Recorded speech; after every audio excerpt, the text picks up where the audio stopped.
Reserve University School of Medicine in Cleveland, Ohio. This is the All Access Med School Admissions Podcast. Hello again, everybody. I'm your host, Christian Essman. It's great to be with you here again. Before we dive into our episode for today, I want to get something on your radar, on your calendar. If you've listened to my show for any period of time, you know that when there's a AAMC virtual fair, I try to get that out to you guys so you can have a heads up about that. And there's one coming up at the time when we're recording this in 2025. There's one coming up on October 29th and 30th. And on the 29th, they'll have live information sessions pretty much all day. And then on the 30th, they have a day-long virtual fair with med schools and post-bac programs. And there's a great chat feature that you can interact with med school admissions representatives and sometimes med students from those schools. And then some schools also offer Zoom opportunities. You can jump in a Zoom room with people from that school. So you'll find the registration link in the show description. And the best thing about it all, it's entirely free. So check it out and you'll probably see me on the live information session day on the 29th. So, all right, let's get into this episode. I'm speaking with my admissions friend, Dan Kallenberger. Dan is the Assistant Dean for Recruitment, Admissions, and Whole Health Initiation at the Alice L. Walton School of Medicine. Before this, Dan held a similar role at the Oakland University William Beaumont School of Medicine, where he developed a 4-year financial wellness program. He led diversity and outreach initiatives, and he helped create the AAMC's preview exam, which is that professional readiness examination, which we've talked about before. Dan also served in admissions leadership positions at the Western Michigan University Homer Stryker School of Medicine and was a founding staff member at Marian University College of Osteopathic Medicine in Indianapolis, Indiana. The medical school, as you will hear, is a brand new med school, and it's located in Bentonville, Arkansas, which is a part of Northwest Arkansas, which we talk a little bit about. And that area has been recognized nationally as a really exceptional place to live, learn, and grow professionally. AWSOM, as you will hear us call the Alice Walton School, AWSOM, is an MD program that integrates art, humanities, and whole health principles into a traditional allopathic medical education. It's founded by philanthropist Alice Walton, and its mission is to transform healthcare by training future physicians who are devoted to serving medically underserved and rural communities. This past summer in 2025, the school welcomed its inaugural class of 48 students. This school's unique vision and mission are what we'll be diving into today. It's a real pleasure to have Dan on my show to share his insights on this exciting new program. So let's not wait any longer and get right into it.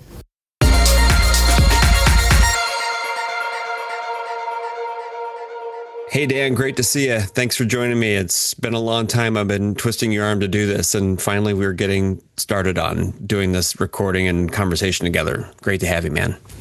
It's a pleasure to be here, Christian. You finally twisted my arm hard enough to get me here. So what have you been doing? Like setting up another new med school? What have you been up to? Yeah, another one. We're fortunate enough to be here at the AWSOM. And for those of you who don't know, Alice Walton School of Medicine, we call ourselves AWSOM as the acronym. But been here for about 2.5 years and really enjoyed the experience getting to set up the medical school, the admissions, financial aid, and community engagement processes. Really a wonderful opportunity to lead a new program. Yeah, you've been there since, I've talked to you when you were guys, your offices were in an industrial park kind of thing. So you've been there from the beginning. Yeah, I was employee number 16. So we're such a small group of folks early on. Now we have, I think, roughly 100 plus full-time faculty and staff. So we're growing exponentially. We're in a much nicer facility than we were previously. Just moved into our new building a few months ago, and we're so thrilled to have this beautiful facility as our space. It's amazing. You guys who are listening can't see this, but Dan has a virtual background. We've talked about it before, and I found a cool YouTube link of your building that was on your website, and I'm going to put that in the show description because people have to see this video of what your building is like. I mean, there's a park on the roof. Yes, we have about almost a 2-acre. I believe it's a 2-acre rooftop park that kind of has a path all the way down to the listening forest and the forest right behind us. So the medical school really blends in with the local environment here. Connects all the way to Crystal Bridges, the museum here in Northwest Arkansas. So it's certainly something that's really, really special. We're excited. I've been up to the very top of the roof, and you can see for miles. That's awesome. So it is incredible. I know the students really love getting together up there as well. Mm-hmm. And there's a pond nearby, like a calming pond, and it's very much looks like a park-like setting. It's like immersed in a park, but with a gigantic park on top of the roof. I'd love to know how the engineers structured that so that building could hold that kind of weight up there. That's amazing. Yeah, it was really interesting when you learn more about the construction of this. A lot of what's on the roof is foam, and then they put dirt and insulation and all this stuff on top. So it's pretty neat. The construction, the architecture is certainly first class, second to none. We think we've got the best medical school facility in the entire country. I don't know about that though, Dan. You haven't been to Cleveland. I know Cleveland and Tucson. I mean, we've got to run for our money, but we think this rooftop park really makes a difference. It does. No, I don't think anybody else has a rooftop park. Yeah. Well, that's cool. So you had to relocate. You were up in Michigan for a fair amount of time and then had to relocate down to Arkansas, Northwest Arkansas. Tell me, and you've told me before, but what have you gotten involved? Like, what do you find that you enjoy in Bentonville, in the area? Oh man, there's so many different things to do here in Northwest Arkansas, and we call Northwest Arkansas NWA. So I'll try to say that from time to time, but I'll give you a kind of a short rundown of some of my favorites. And I think the community here is really special. Having lived in a lot of large metropolitan areas, most of my professional career, I was a little hesitant to kind of move to a smaller community. Mm-hmm. But the more you get to know and learn about the community and explore all the areas have to offer, you quickly realized why it's being recognized for one of the best places to live in America.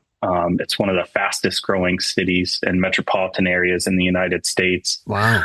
I think we're ranked in the top 100 as far as most populated metropolitan areas in the United States as well. So that's something that's really unique. And the culture here is fantastic. Everyone's so welcoming and inviting. I wouldn't consider myself a foodie, but I try lots of restaurants and different foods. I stop at Wright's Barbecue on my way home because it's right by my house. It is one of my favorite places. It's been rated one of the best barbecue places in the United States. So it's very, very, very good. And we're big sports fans in my family too. University of Arkansas is only about 15, 20 minutes away down there in Fayetteville. Okay. There's quick trips down to go to games and minor league baseball. Lots of things to do outside. We've got 2 dogs, so we take our dogs to Beaver Lake. There's trails, endless amounts of trails and parks. So it's really an opportunity for us to get quickly engaged in the community. My wife is a big music lover and arts lover. So we go to the museum, Crystal Bridges Museum. It's incredible. There's concerts and art exhibits at the Momentary, which are certainly amazing. We've got big concerts at the Arkansas Music Pavilion, and the Walton Arts Center has a lot of shows there. So I could go on and on for days about Northwest Arkansas. I've really, so it sounds like it surprised you a little bit. It did, yeah, and being in the north, kind of in the Midwest, in particular, kind of the northern part of the Midwest, we were looking for somewhere a little warmer. Mm-hmm. And being down here, the weather's fantastic. We can do most of the things we enjoy doing year round. So stuff like that was really important for us in deciding to leave the place place we were before. We weren't trying to leave anywhere, but jumping on board with something that was truly special, a great opportunity for us. I think that was a decision that we certainly don't regret. Well, you've been doing admissions now for a while, but in your bio, you were an econ and sports management major. I mean, real quick, how did you wind up doing this stuff? Oh, long story short, I started working for my alma mater, Marian University. In the first week, the president announced that we were going to start a new medical school, Indiana's first new medical school. At the time, I think it was 110 years since a new medical school had opened in Indiana. And because I was the new person, I had the opportunity of taking a big leadership role in developing different materials, working with the dean and marketing. And then eventually I transitioned full time over to the School of Medicine there.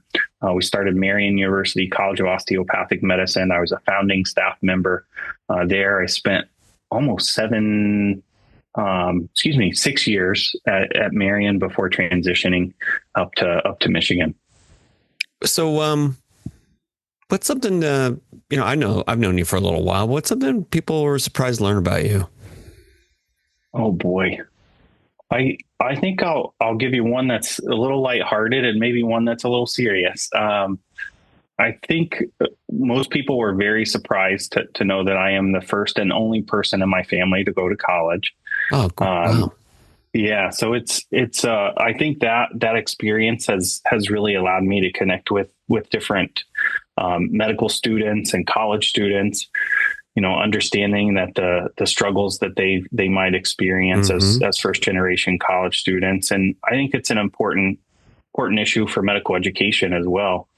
And then a more lighthearted fun fact is I was in the orchestra when I was younger. I played violin and viola for about 6 years, which I think probably sparked my interest in music. So my wife and I, we go to concerts all the time. So I'm a big music fan. Oh, that's great. Cool. Yeah. Well, thanks for sharing that. I didn't know that about you. See, That's why I ask these things. All right. So let's jump into the things, all things awesome.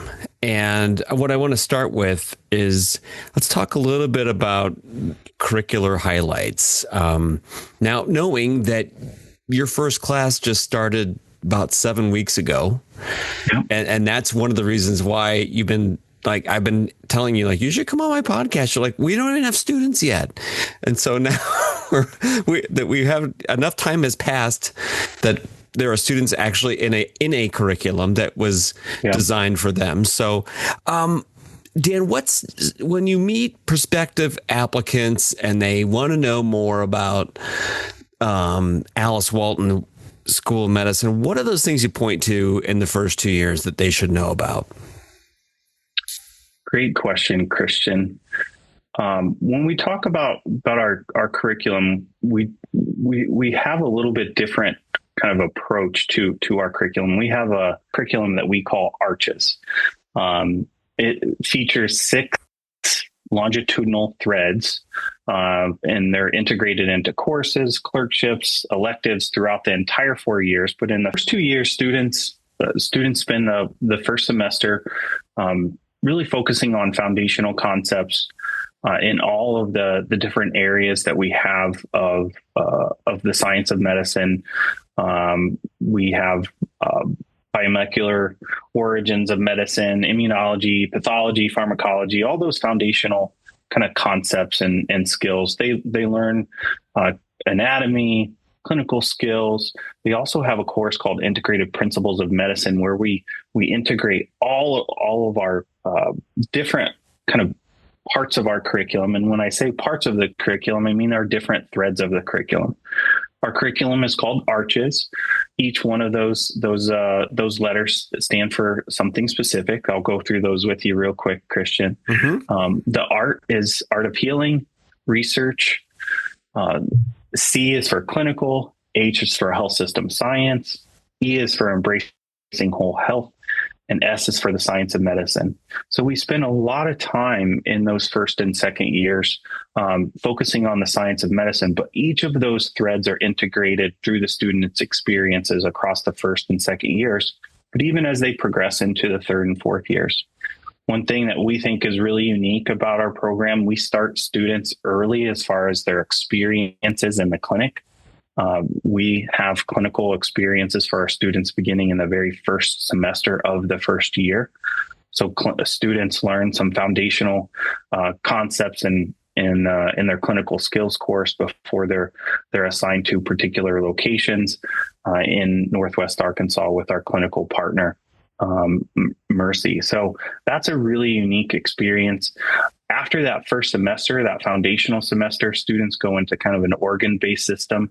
But I think it's really exciting that each of these courses utilizes a number of different teaching modalities for our students. We believe that all of the different modalities, we really emphasize active learning. So our students are in small group, they do simulation, they have flipped classrooms, just a variety of different ways to get the students engaged. What we don't have is kind of didactic lectures. I was just going to ask that. Very, very few kind of lecture-based classes. We really want our students, when they're in the classroom in one of our learning halls and simulation and clinical skills, to be engaged with what they're learning.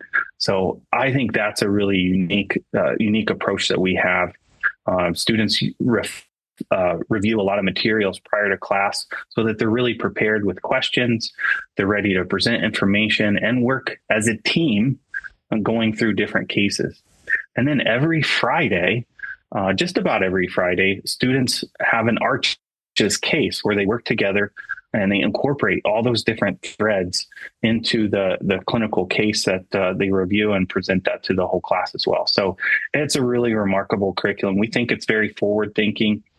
We think the students' experience, and so far the students have provided us with very positive feedback, and they're doing well. So we're really thinking about this from a student experience standpoint as well. The one thing I also like to mention, I know some of our students appreciate this, is that before any large exam, whether it's a midterm or a final exam, there's no class the day before. We are really thoughtful about the student experience, and we provide regular feedback to them so that they understand, what areas they're struggling in, what topics do they need some focus to focus more on. All that's really integrated into each of these courses. So again, we think it's a really forward-thinking, unique experience for our students that engages them into the arts, the humanities, the whole health principles, in addition to all the other requirements of medical school. Yeah. So I want to come back to the Friday thing. That aspect sounds pretty cool, where they do it's an ARCHES case. And so that case incorporates each one of those titles in the acronym into one case, kind of a culmination of the week kind of thing. You got it. Yeah. The culmination of the week, the information that they've learned, and incorporating all of those threads, the art of healing, research, clinical health system science, embracing whole health, and science of medicine, all into one large case that the students go through and work together. That's cool. What about what's the grading system the first 2 years like? Yeah, we have pass-fail system. I think that's where most schools are going, but I think it's really important, again, when we talk about our system, our grading system, we're really cognizant about the student experience, right? We don't want this to be a competitive experience for students in between student groups or in individuals. We want the students to really challenge themselves to be the best versions of themselves, to collaborate with one another and encourage that. when you start to incorporate grades and class rank and all of that, sometimes that can lead to a little bit more competition than what we really need in the classroom. So it's a pass-fail system. Oh, that's great. Yeah. See, that kind of sets the tone for, I think, the culture of the school, and kind of sets the stage for students to feel, like you said, like this is a non-competitive environment and kind of we're all here together kind of thing to help out one another. And doesn't that kind of reflect the experience in the medical profession as well, right? Right. You're there to support the patient. Exactly. Everyone's there to do what's best for the patient, serving the patients and the communities. So I think it really sets the tone from the very beginning. What's been something, Dan, that you've seen integrated into the curriculum that you thought like, oh, that's really kind of cool? Like, you've been a few other med schools. Has there been something that you're like, oh, that's unique, that's cool, like unique? Yeah. So there's so many things that I could say. It's hard to point to one thing. Within the first few weeks, students are going to Crystal Bridges Museum in one of their courses as it relates to art of healing, and understanding how art can make them better physicians, right? Enhancing their communication skills and observation skills. So we really incorporate the art and the humanities into medical education in ways that most schools don't. I'd also say that in non-exam weeks, we have different assessment tools that we share with students. So at the end of the week, they'll take a short quiz, not for a grade, but simply for a matter of, hey, this is the content that was reviewed this week. How'd you do? How'd you do? Where are the areas that you maybe need some help with? Here's some spaces that you're struggling with, or you're doing fantastic, right? On a weekly basis, getting that information to students, I think really reduces some of their stress levels, understanding where they're at when they come up for a midterm, right? Or for a final exam. They don't have to cram for everything. They know exactly which areas they're struggling with and concepts. They know who to talk to. They know where to go to support. I think that's something that's really unique. Those weekly feedback tools, that feedback loop that we have here, is something that's really unique. You just mentioned something that I wanted to ask you about, was what is the support like there for academic support? And you've mentioned it a little overtly, like wellness support. What does that look like at your school? We have so many resources for the students. Keep in mind, we only have 48 students per class. So we have 2 learning specialists. We have a career mentor to help with advising and mentorship. We have mental health support, wellness coaching. We have student life support. And I'd also shout out our faculty are exceptional. They're great resources. They're so excited to engage with students and help them if they're struggling with any particular topic. But we've really, again, the intention is to have these systems set up so that students feel comfortable coming to us with questions, or reaching out to anyone if they're struggling with anything. So that environment that we've really created here has been, again, I think something really unique and really special. Well, one of the things we do. Oh, sorry to interrupt you, but I was just going to say, certainly one of the things that helps set that stage is the backdrop, the environment you're around. I mean, just as we were talking about when we first jumped on here, is the physical environment that your school is set in, I think probably helps set that tone of self-care, and you guys promote, get out, get some fresh air, decompress a little bit. Yeah, absolutely. I think, as I said before, I think we have one of the best facilities in the country as far as medical school. We really thought about the design of this building with the students in mind as well. So I think that's something where you might see a faculty office 3 or 4 floors away from where the students congregate, right? our faculty are across the hall from the student life or the student center. Our support services are on the other side of the hall, right? So we're all here to support the students and ensuring they have a good experience. And I think that's something that's a little special.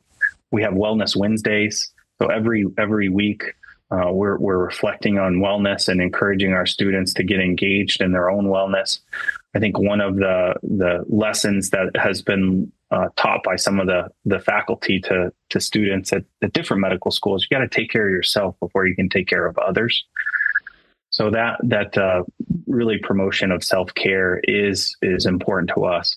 Not only are we teaching this to our students, we also want our students to teach this in the future to their patients, that self-care is so important. And we have houses as well. So our 48 students are broken up into 4 houses, and each of those houses have 2 physicians as career mentors. And those physicians also provide guidance to the students, right? I'm struggling with this. I'm struggling with that. How did you navigate this process in medical school? So I think that also helps with that overall wellness and support system that's here at AWSOM. Sounds like it's pretty robust. When it comes to students getting involved in the community, this is something people frequently ask us about when we're talking with prospective applicants. I know it's still fresh there. The paint has just dried recently, but what does still drying? Yeah. What does the involvement in the community for students look like? I'm sure if you guys probably have baked some things in there or helped point them in the right direction. Yeah, absolutely. Community focus is one of our values, and it's something we look for in the application process. So we're actively seeking people who have this commitment to serving others and getting engaged in the community. One of the things that we do here at AWSOM is in the first week, we spend a half day of volunteering in the community. So it really sets the stage for students getting engaged, getting connected with not only one another, but also these organizations. This year, we had 4 different organizations in Northwest Arkansas who allowed us to send about 20 people to each site. So we had students, faculty, and staff all participate in this day of service. And I think, again, if you want students to engage in different activities, I think it's important for staff and faculty to also model that behavior. So we encourage our faculty and our staff to get engaged and serve the community just as much as we do with our students. Mm-hmm.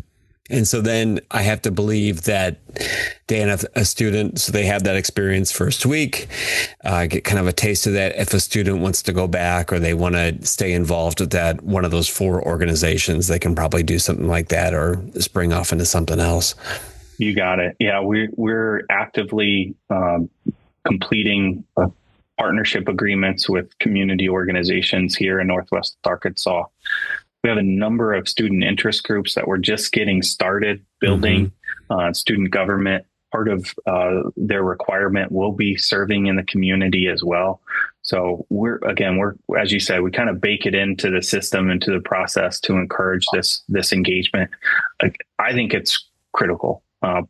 Having a mission, having values that are community focused and improving the health of those who are underserved, not just here in Northwest Arkansas, but throughout Arkansas, throughout the state, throughout the entire country is important to us. So we want our students to get out and get engaged and start supporting those communities and improving the health of those individual communities as well. Yeah, I got to think that as a new school, you're going to continue to grow these partnerships as AWSOM becomes a part of that community, because it just came out of the ground. It's so cool to talk to you about this stuff, because it's not every day that we get to talk to people who have just started a brand new med school, like that, literally from the ground up. And then you talk about, well, we're just getting our student organizations started and things like that, where I'm thinking, on Friday, we're having our student organization fair, and there's like 88 groups going to be there. So it's interesting to talk to somebody who's like, we're getting these things started. But this will be the first year of it, but then it'll continue to grow and get better and better, bigger and bigger. So it's really interesting to kind of hear that everything you guys have to start Absolutely. I think it provides such a unique opportunity for students, for faculty and staff, right? Yeah, to shape it.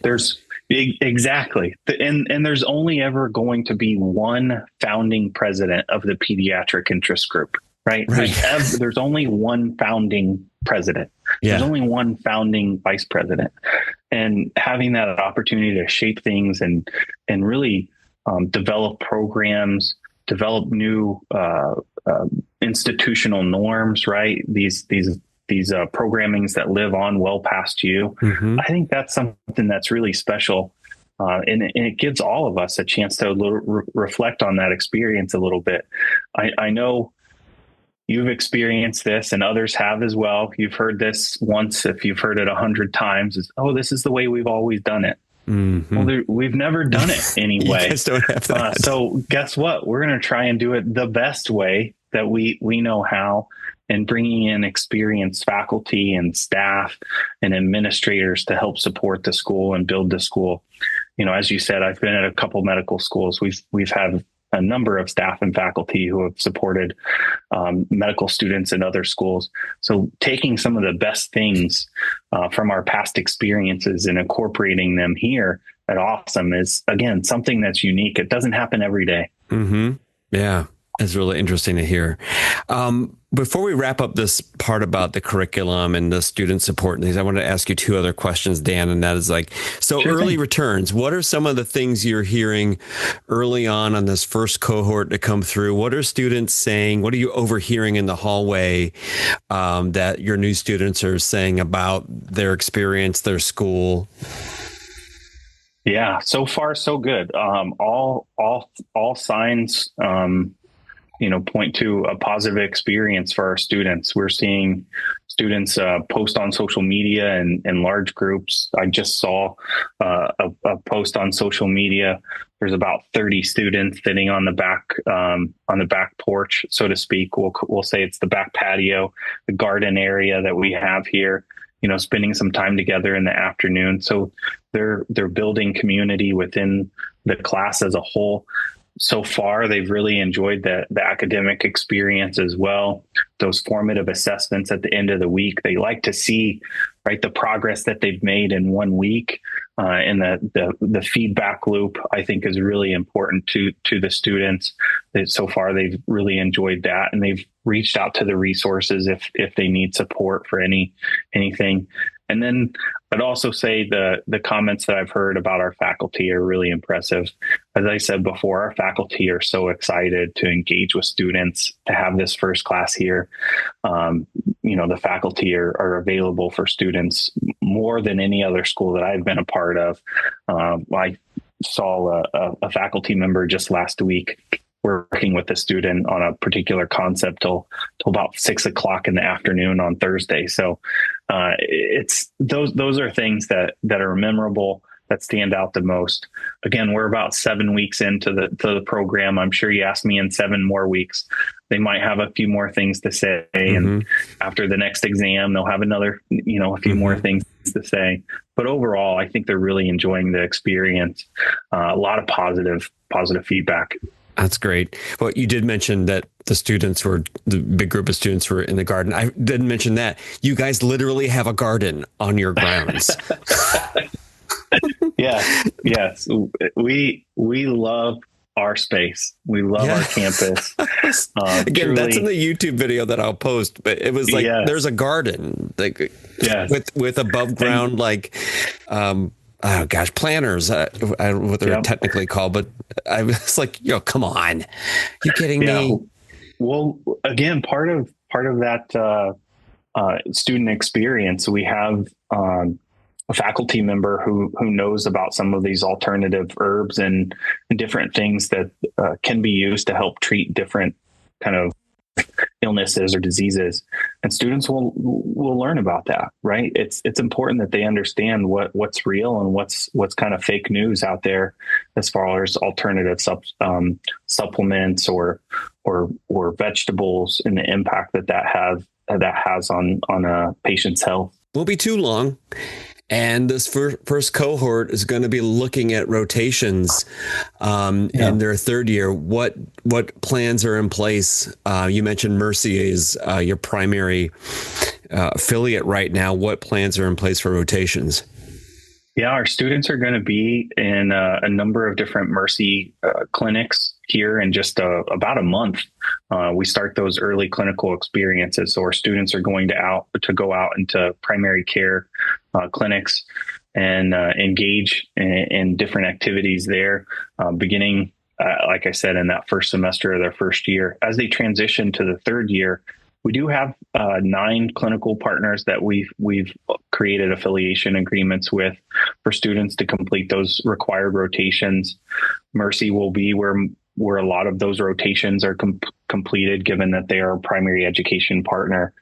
And Washington Regional Medical Center, the VA here in Northwest Arkansas, it's located in Fayetteville, Arkansas Children's Northwest, Highlands Oncology, Springwoods Behavioral Health, Ariza Health, and Community Clinic are all part of our clinical network.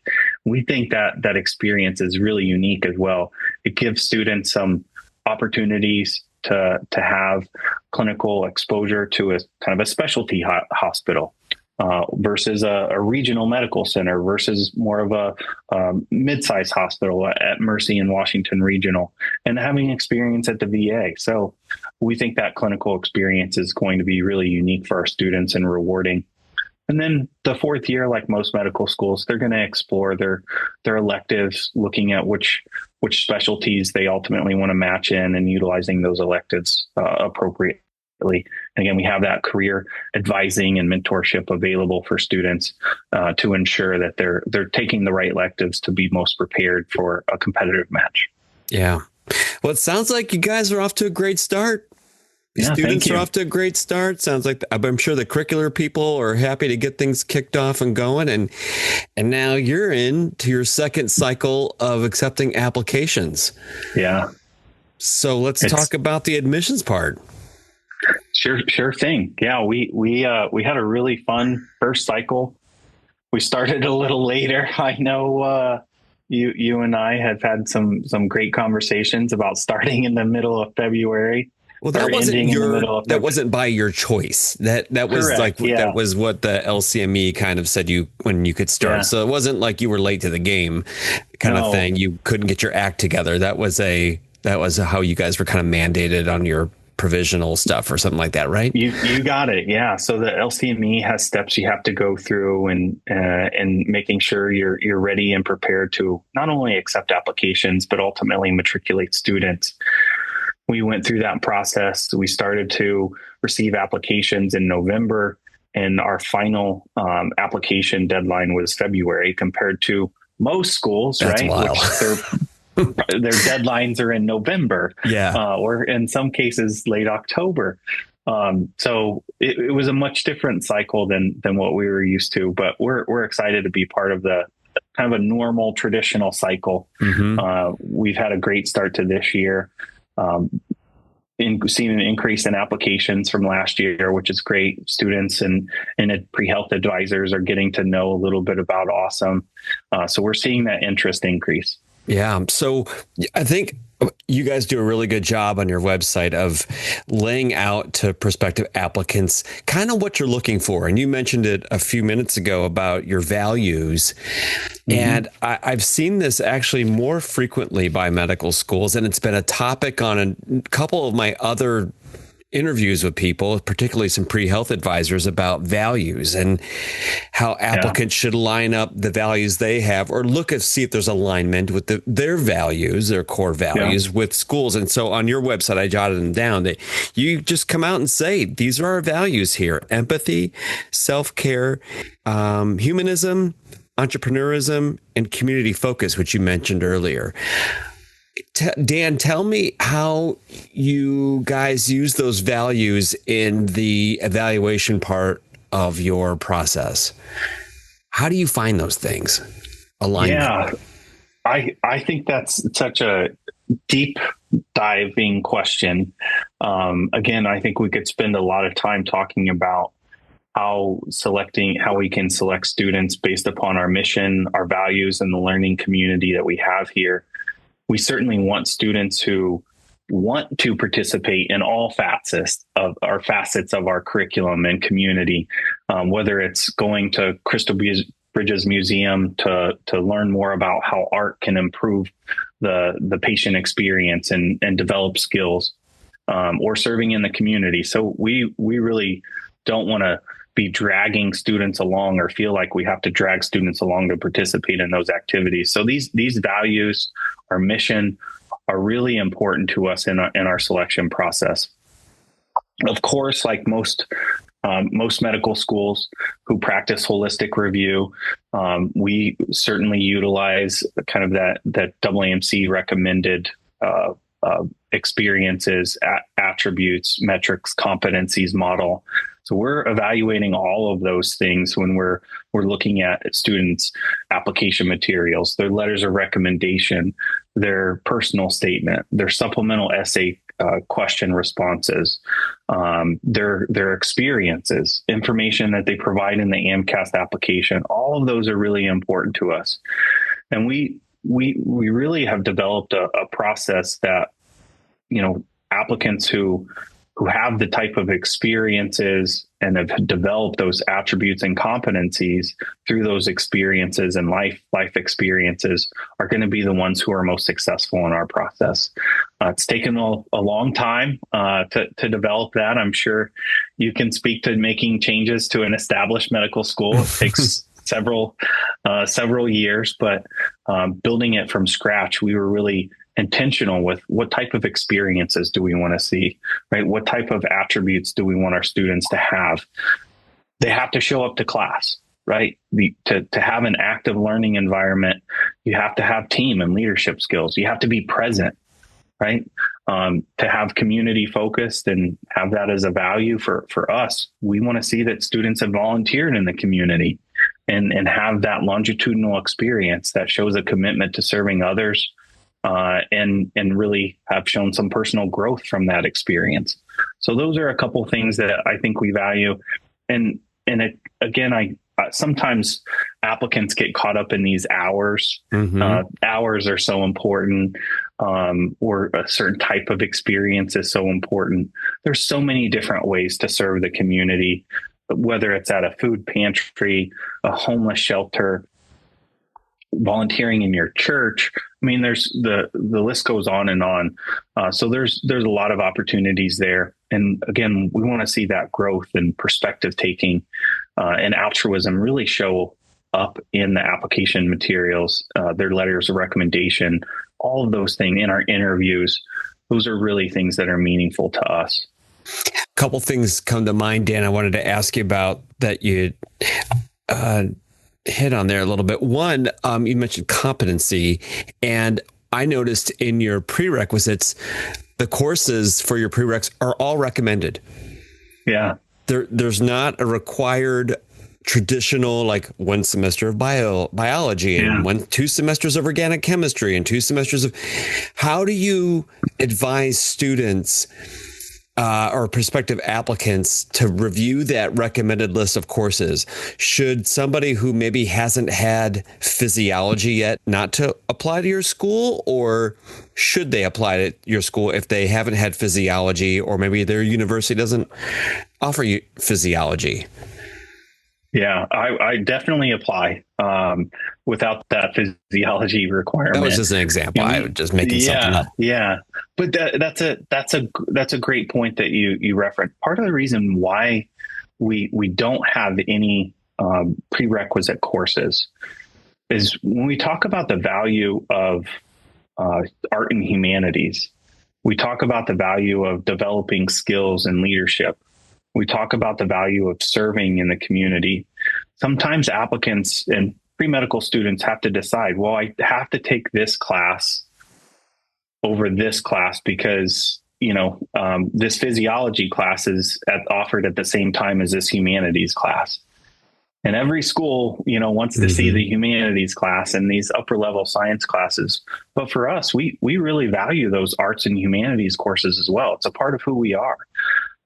So that opportunity for students to explore those other courses. And as I said, we still want to see that students have this strong academic foundation in the math and the sciences. We require a certain level of performance in at least 24 credit hours of math and sciences. So that's still a value of us, but we'll look at your performance over 4 years. We'll look at the courses that you've taken.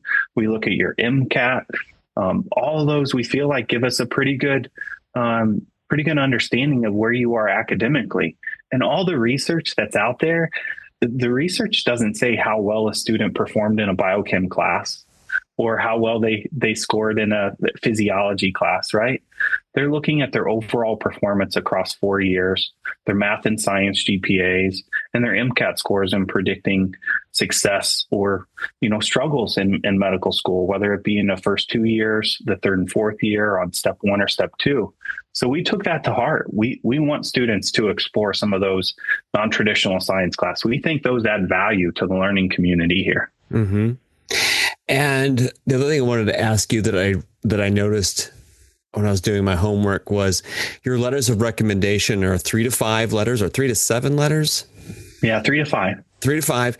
And there's not a prescribed, hey, we need 2 from instructors or 1 from a physician, or it seems to be kind of open to the applicant to select people that can speak objectively about them, but also probably know them well.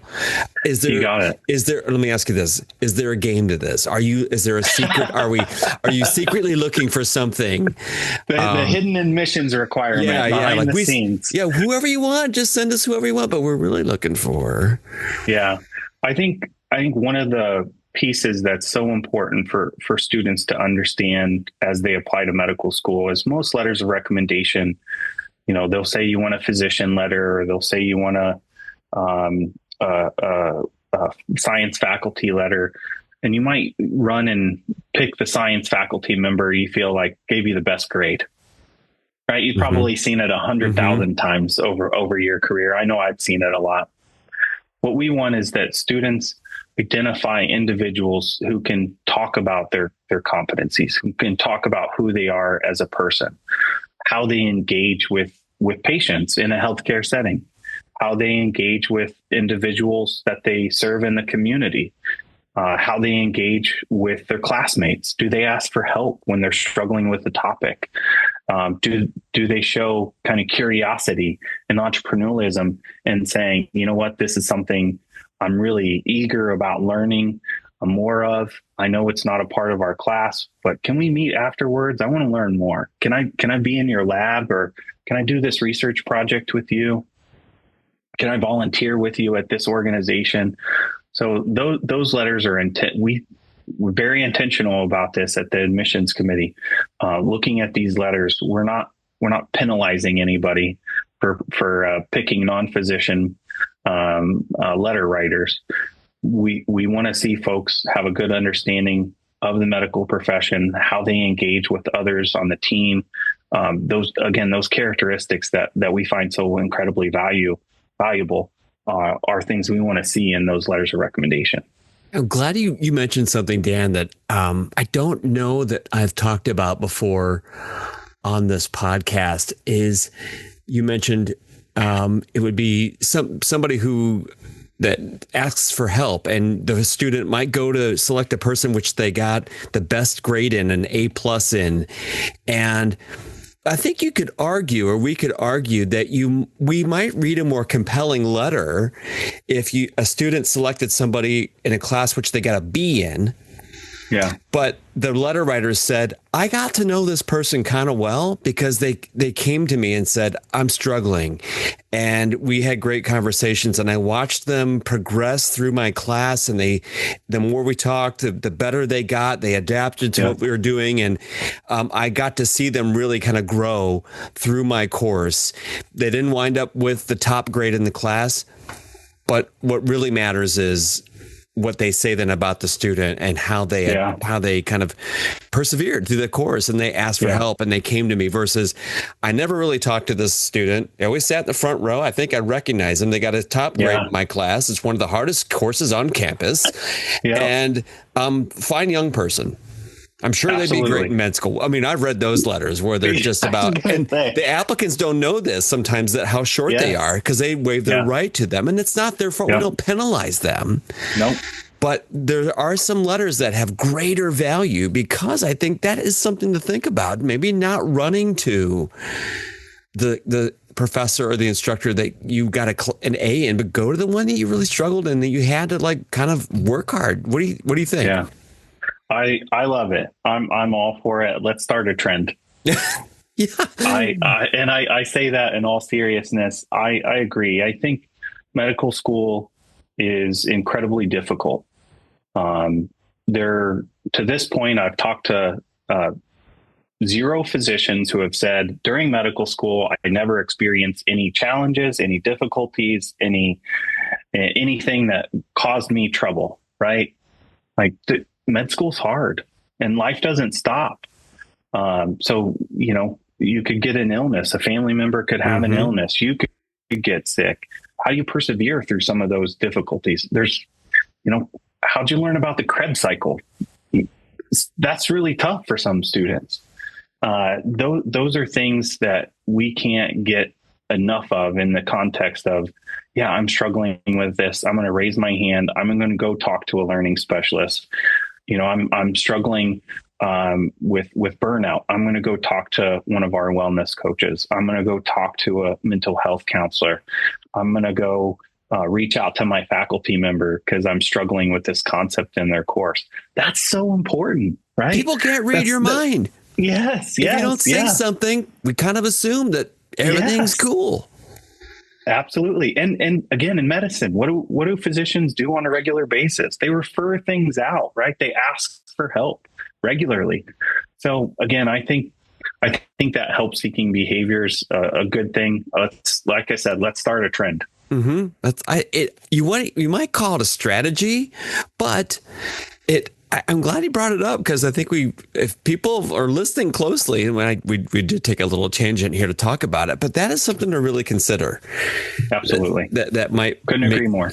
Make somebody's application stand out a little bit. And guess what? There are other applicants who also got to be in that class. Exactly right. Yep. Because there are very few applicants that get into med school that have a 4.0. I agree. Mm-hmm. Yep. So people get B's and stuff along the way. It's normal. Yeah, it's very common. And MCAT scores that aren't in the 95th percentile or higher, right? When we talk about this holistic review and identifying folks who align most strongly with our mission and our values and our learning community, it's not looking for the student who just got the best grades and the best MCAT score. Right. Holistic review is much more in depth than that. And some of these letters can really speak to some of those characteristics that we're looking for. Yeah. They can add a little more color to the application for sure. For sure. Yeah. Dan, you just mentioned MCATs. How do you guys perceive multiple attempts? Do you super score multiple attempts? What do you take the most recent? What's your approach? Yeah, we don't super score. We do look at trends. So the MCAT, we will look at the highest score. That is the one that we will say, this is your best attempt. We'll move you through the process. But as we screen your application for an interview decision or at the admissions committee, we will look at those trends. Somebody who's downward trending, right? That might be a little bit of a concern or a red flag, particularly if we're talking, several points over multiple attempts. But if you're consistent in nature or improving, those things are valuable as well. I think those provide good perspective to the applicant. They want to improve their score. So those multiple attempts, it's completely fine. Don't worry. We will look at the highest score, but we do look at those trends, just like we do with GPAs too, right? Mm-hmm. You want to see that there's consistent performance, or if there are blips, understanding what those blips are. You certainly don't want your worst performing year to be your senior year or your junior year before you apply to medical school. So those are things that we'll keep in mind, not just with the MCAT, but also in the GPA. What about an applicant who's reapplying to medical school and may not have applied to you the first time around because you're new and they weren't aware that you were taking applications in February and that kind of thing? Is there a place in your secondary for them to indicate how they came across your school? Are you interested in that or no? We do, in our supplemental application, have a little bit of opportunities there for students to share, applicants to share a little bit more about how they learned about our program. A lot of that stuff is blinded in the screening and interviewing and admissions process. We do share a little bit more at the admissions committee than we do at other stages.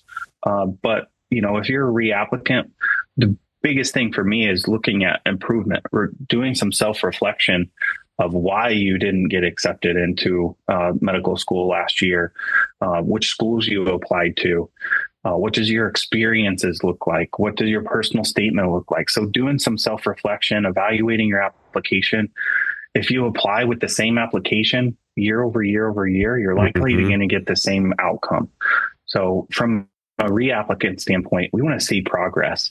I often talk about, particularly with folks, pre-med students thinking about a post-bac or a master's program, there's so much focus there on their academics, right? I got to get a 4.0, I got to get the right grades.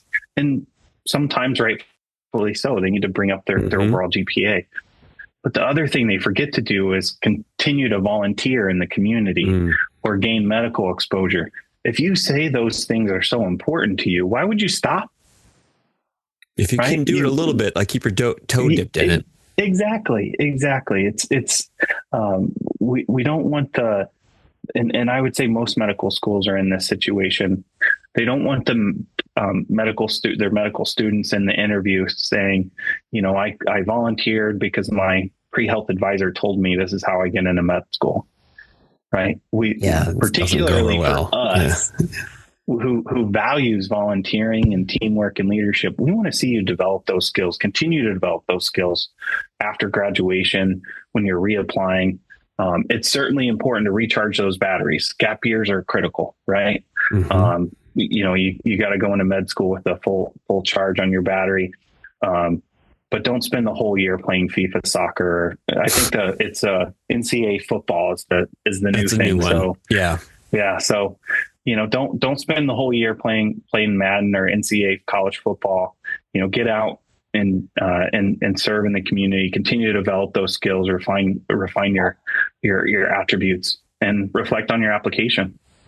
Yeah, actually, I read an application today, and an applicant wrote very eloquently about why they're reapplying and what they've done in the last year, what they realized, what they came up short with, and they went as far as to say, like, I got in over my head last year. I submitted my secondaries later because they were still a senior and they were overcommitted in everything, and the weight of their academics caught up with them, and it snowballed. And that's basically what this applicant said, but it was compelling. Like, he's like, I learned a valuable lesson last year, and here I am again, though. Like, so I'm trying to do it, better this time around. And so that was very compelling when somebody can write reflectively about looking back. What did I learn from that? And versus trying to cover it up. And hopefully you can apply that in med school, right? You don't want to overextend yourself in medical school either. Yep, you want to learn that. If you want to learn that, learn it then, not when you're in med school. Yes. Let's see. So you guys require preview. The preview, the AAMC's situational judgment test is called preview. Yeah. What kind of role does that play in your evaluation process? We don't require a preview. We highly recommend. We highly recommend preview. Again, this is one of the areas where it allows students to really demonstrate some of those competencies that we value. So, I think having that preview score adds to the application. Not having a preview score isn't going to make you any less competitive in our process.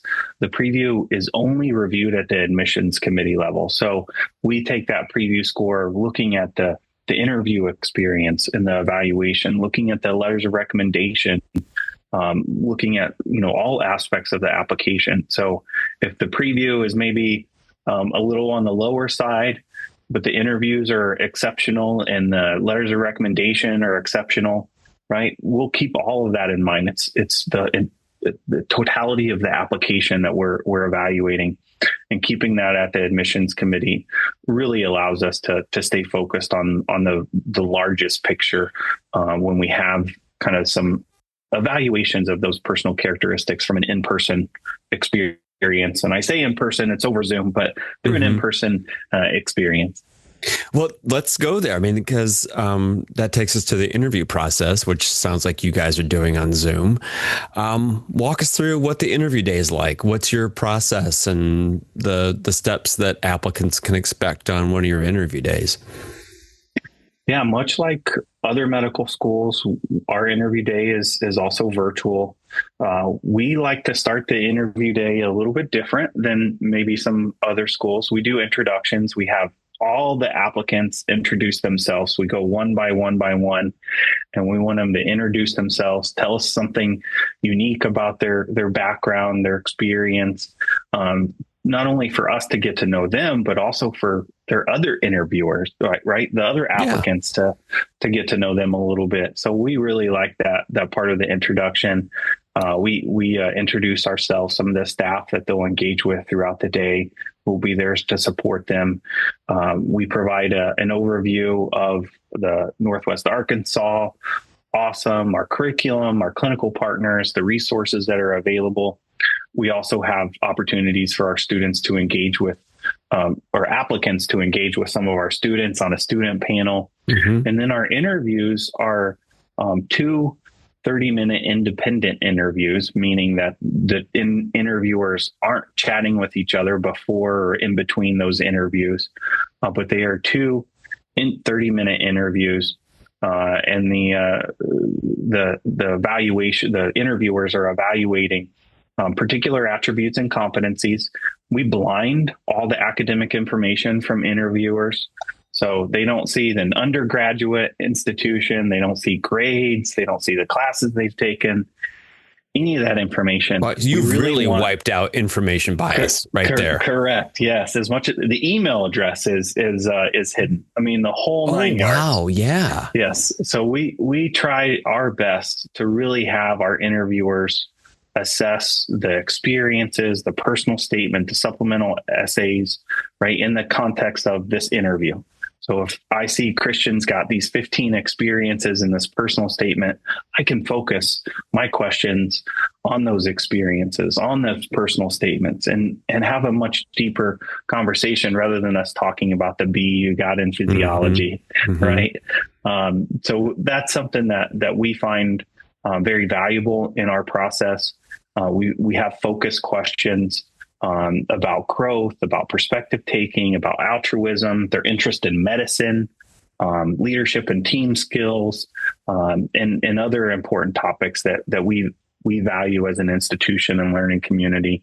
I think one of the things that often is overlooked is, from interview day, it's an important aspect, right, for us to evaluate the applicant. But it's also important for the applicants to evaluate us. Is this the right fit for them, right? Does their career goals, their career interest align with what our medical school is and what how we're supporting our students, the clinical experience, the curriculum? If a student wants kind of a passive educational experience where they can listen to lectures online, that's not us. And we're pretty transparent about it. But if you want an experience where you're going to come to class and learn from each other, learn from students, learn from faculty, and engage in the community, engage in simulation, engage in various technologies, engage in art, I think those are things that we value, and we really highlight that on interview day. Sounds like it. Yeah, it sounds like. So it's kind of partially open file. You blind them to metrics and things like that. And it's with two faculty members, not right with two instructors or faculty members or staff, but not a student interview. Correct. We don't have at this point, right? We're 7 weeks in. Right. We haven't trained our students, but students will have an opportunity to, in the future, engage in interview day and interview prospective students. We're looking, at least for the first year, probably pairing them up with a faculty member or a staff member. But we have both faculty and staff interviewing students throughout the year. We think both add value to the interview experience, different perspectives, right, on the interview day. It's a semi-structured interview.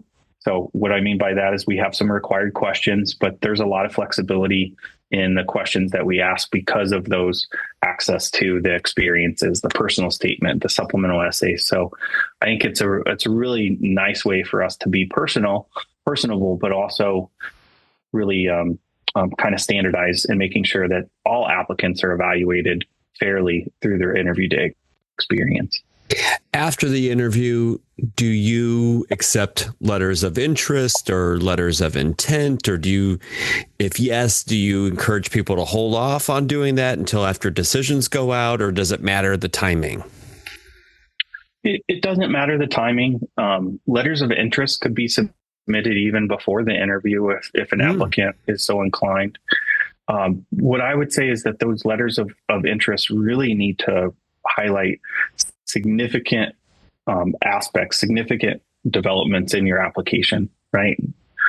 Try not to submit an update letter or letter of interest that talks about, I just got a C+ on this or an A+ on this quiz, right? We want significant updates when we talk about update letters, as well as letters of interest, one or two here or there throughout the cycle. But saying the same things over and over again 4, 5, 6 times, that really doesn't improve the application. Certainly shows interest, but applicants are welcome to submit those through our admissions portal. And if they're accepted, I gotta think you're dying to get them to come there. So you probably have some like visit days planned in the spring. Yeah. So I'll share one thing. When we provide our admissions decisions, those who are admitted to our program, I'm actually connecting with them on an individual level. So I reach out to them by phone and we talk about some of those next steps in the process. And part of that is an admitted student day in the spring, April 10th. We're really excited to welcome, that class of admitted students to campus and showing off some of our facilities. But yeah, we have visit days throughout the spring. Cool. That sounds like fun. Is there any general advice that you have, because you've worked at 3 other schools that have interviewed candidates? What is kind of Dan's piece of advice for applicants when they're either for the application process or they're some of the lucky ones that have been invited to interview? What is some of your sage advice? Oh, you're giving me too much. Okay, I'm giving you too much. Okay, I'm giving you too much credit. I would say get to know the program a little bit more before interview day. There's a lot of information on websites. Christian, you mentioned looking at our YouTube channel, right? Looking at our MSAR profile. There's so many different things that can give you some insights into our program, where it allows you to formulate some specific questions that you want answered during your interview day experience. As I said, interview day isn't just for us to get to know the applicant, it's also for the applicant to get to know more about our program. And if they see that they're a good fit long-term and can see themselves successful here at AWSOM. Review their application materials is really important, both primary and supplemental application, and reflect on those experiences. Let me interrupt you. Here's why that's important. I'm glad you said that, because I've interviewed enough people that have said, I don't know if I mentioned this in my application, but hey, you should know Yes. It's your application. The interviewer might be the one that might say, I don't know if you mentioned this in your application, but because I can't remember everything that you wrote. But if the applicant wrote the entire application, they should remember that they wrote this thing that they're getting ready to mention. Absolutely. Absolutely. You hit the nail on the head there. I think when you spend a little bit of time reflecting on your application materials, it's so important. It provides you with a lot more kind of those aha moments, right? You reflect, even if you journal maybe through your undergrad, or look at your resume, or look at your application. You think, yeah, that experience. I was the president of this student interest group, as a sophomore. Maybe I'm going to get a question about that. Right. Mm-hmm. Remember, oh, yeah, I did do that. Or that experience was really meaningful because I learned this. And you got to reflect on some of those aspects of the application, because we'll ask some questions about it. But I would also just add interview day at almost every medical school that I've ever been every med school I've been a part of, and almost every medical school that I've talked to and interacted with. Interview day is not meant to be this daunting experience, right? Like we genuinely want to know you, get to know more about you, get to know more about your growth, get to know more about who you are as a person and what makes you tick, right? So it's important that they relax a little bit as much as you can. I know there's sweaty palms and everything, but relax, be yourself. And for the most part, there's not a whole lot of right answers. There are a couple wrong answers, but we're not looking for a specific response to a lot of these questions, right? Christian, tell me about what's the most impactful thing that you've learned through hosting this podcast? Right? There's no right answer to that, but maybe a wrong answer would be, I really haven't learned anything. Right? That's right. That'd be kind of flat. Yeah. That wouldn't help. Yeah. But I think those are a couple things that I would encourage applicants to really do, is just reflect on those application materials and learn a little bit more about the school before interview day. Yeah, come with questions too. Yeah, come with questions. You're interviewing them. You're interviewing us just as much as we're interviewing you, and that's not a joke. There'll be, I'm sure, in your interview day, you guys do the same thing. We will ask you throughout the day if you have questions. Oh yeah. I mean, you get more than one shot to ask questions. Yeah. Lots of opportunities there. I think we have 3 different points in the process specifically to have applicants ask questions about the curriculum, or the student support services, or the area, the student panel, right? That's another opportunity to talk about the student experience. So it's a great day for applicants as well as for the admissions team. At the risk of sounding really corny, Dan, this has been awesome. Hey. Pun intended. Hey. But yeah, no, this has been really great. Thanks. I've really enjoyed hearing more about your school, and I've heard little bits and pieces of it over the last few years as we've talked, but to have you talk about this all in one stretch has been really fun. I've been asking all the questions here for the better part of 50 minutes or so. Do you have a question you want to throw at me? Yeah. Thanks for that opportunity. I won't ask you what the most impactful thing is from hosting the podcast, but I can't think of anything. Yeah, I would ask that, we've gotten to know each other for a long time. I think we're almost 10 years of knowing each other. That's wild. Which is pretty amazing. And you've talked to a lot of professionals from different medical schools, but from your perspective, what are some aspects of AWSOM that you think when you learn more about our program or hear us talk about our program, you think that's pretty incredible? That's pretty different. That's unique. Oh, that's a really cool question. I did my homework on your school, and I feel like you're putting, for lack of a better phrase, putting your money where your mouth is. I mean, because you and I talked, you were trying to tell me about what your school was going to look like and the structure of it. And it was as advertised, because I saw some renderings early on and saw some stuff. And then there's pictures of the real structure and people walking in it, and it is as advertised. And I have to think that, and you had to recruit an entire faculty to come there from all over the country. Yeah. So all these new people are there and making Bentonville their home for the most part. From, I'm just guessing, but I bet a lot of people came from different corners of our country to move there to set this up. That it sounds like it's as advertised. Like you guys have put it, and you said a word a little bit ago that I always like, but you said intentional.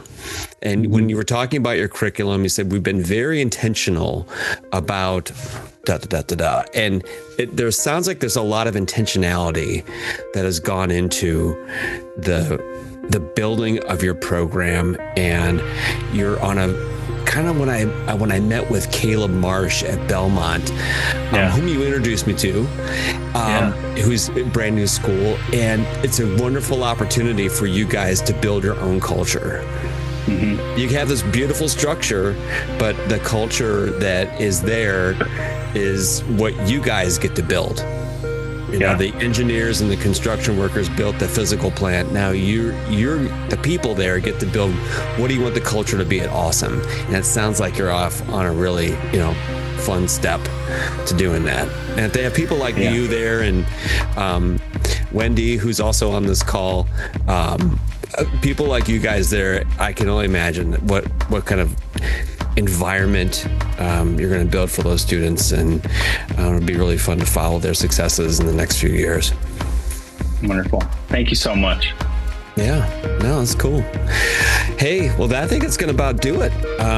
Thanks for doing this again. Thanks for letting me twist your arm a few more times, but the timing was right. Absolutely. It's been a pleasure. Always great to see you. Hope you and your family are doing well, and everyone likewise there at Case is fantastic as well. Yeah, thanks, man. Well, listen, I guess I'll be seeing you sooner than later. Yes, coming up. So great to have you. Thanks again, man. Our pleasure. Take care. Hey, let me catch you before you go. If you found this episode helpful, I'd be so grateful if you'd subscribe to this show wherever you listen to your podcast. Just know that when you hit that subscribe button or follow button, this helps more aspiring medical students discover these episodes, which will provide them with the insights they need and helping to grow our community, right? And if you're feeling really generous and you have a moment, please leave a review. Your reviews not only make my day, but they'll help other future doctors, maybe like you, find this podcast and allow this show to keep on growing. Finally, as I always ask, pay it forward. Please share this episode with a friend or a group, maybe that friend who's thinking about applying to medical school, but maybe hasn't quite taken the first step yet or could use some additional guidance. Sometimes all it takes is the right guidance to get started. Thanks again for listening, and I'll talk to you next time.